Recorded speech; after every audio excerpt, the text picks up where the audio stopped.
मुझसे एक स्टूडेंट ने बहुत ही इंटरेस्टिंग और सरप्राइजिंग क्वेश्चन किया। उसका सवाल था कि मुझे किस टाइम पर प्रोजेक्ट को छोड़ देना चाहिए। अगर मैं अटक गया हूं किसी काम पर तो मुझे कितना टाइम देना चाहिए बिफोर मैं प्रोजेक्ट को छोड़ दूं। ये बहुत ही डीप क्वेश्चन है और एक साइकोलॉजिकल क्वेश्चन भी है। देखिए, अगर आप कुछ अच्छे प्रॉब्लम पे काम कर रहे हैं तो वो मान लीजिए कि उसका जवाब आपको तुरंत मिलने वाला नहीं है, क्योंकि अच्छा प्रोजेक्ट इसलिए है। और आप देखने जाए, आपने जो रिसर्च किया होगा इसके पहले, वो प्रोजेक्ट स्टार्ट करने के पहले आपको पता होगा कि कितने सारे रिसर्चर्स ने, कितने सारे एक्सपर्ट्स ने उस टॉपिक को अटेम्प्ट किया होगा और वो आंसर नहीं दे पाए। तो अगर आपको रिजल्ट शुरुआत में नहीं मिल रहे तो वो एक अज्यूम चीज है, आपको अटकना तो है ही उस पे।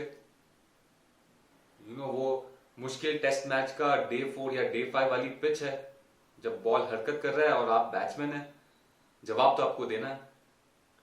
तो कभी कभी आपको पुजारा या राहुल द्रविड़ जैसी बैटिंग करनी पड़ेगी, which is defensive batting. But also आपको विकेट देनी नहीं है, आपको रुकना है, क्योंकि एक टाइम पर कंडीशंस इंप्रूव होंगी, तब आप आगे जा सकते हैं। अगर आप उस मुश्किल प्रॉब्लम पर अटक गए हैं तो इतना जल्दी गिव अप मत कीजिए। बट हाँ, उस स्टेज पर ऐसा नहीं कहूंगा कि आप जो चीज ट्राई कर रहे हैं आप वही बार बार दोहराते रहे, क्योंकि अगर आपकी एक्सपेरिमेंटल डिजाइन में प्रॉब्लम नहीं है तो आप सेम एक्सपेरिमेंट्स रिपीट करते जाएंगे तो आपको सेम रिपीटेबल रिजल्ट्स ही मिलेंगे, उसमें भी सरप्राइज नहीं है। मैं कहूंगा कि आप अपना जो प्रॉब्लम स्टेटमेंट आपने जो फ्रेम किया है उसको आप अच्छी तरह से समझिए। कई बार आपको शायद वापस लिटरेचर सर्च करना होगा, जो पेपर्स आपने पढ़े हैं उनको वापस मे बी अच्छे से पढ़िए, हू नोज आपको कुछ नया एंगल मिल जाए उसमें से। आपको वो कोशिश करनी है। फिर अगर आपकी एग्जीक्यूशन में कहीं कमी है तो वो मैं कहूंगा कि इट्स ओके, क्योंकि कई बार स्किल सेट डेवलप होने में टाइम लगता है। कुछ नई टेक्निक आप कर रहे हैं, कुछ नया कुछ सीख रहे हैं, तो उसको डेवलप होने में थोड़ा टाइम लग सकता है।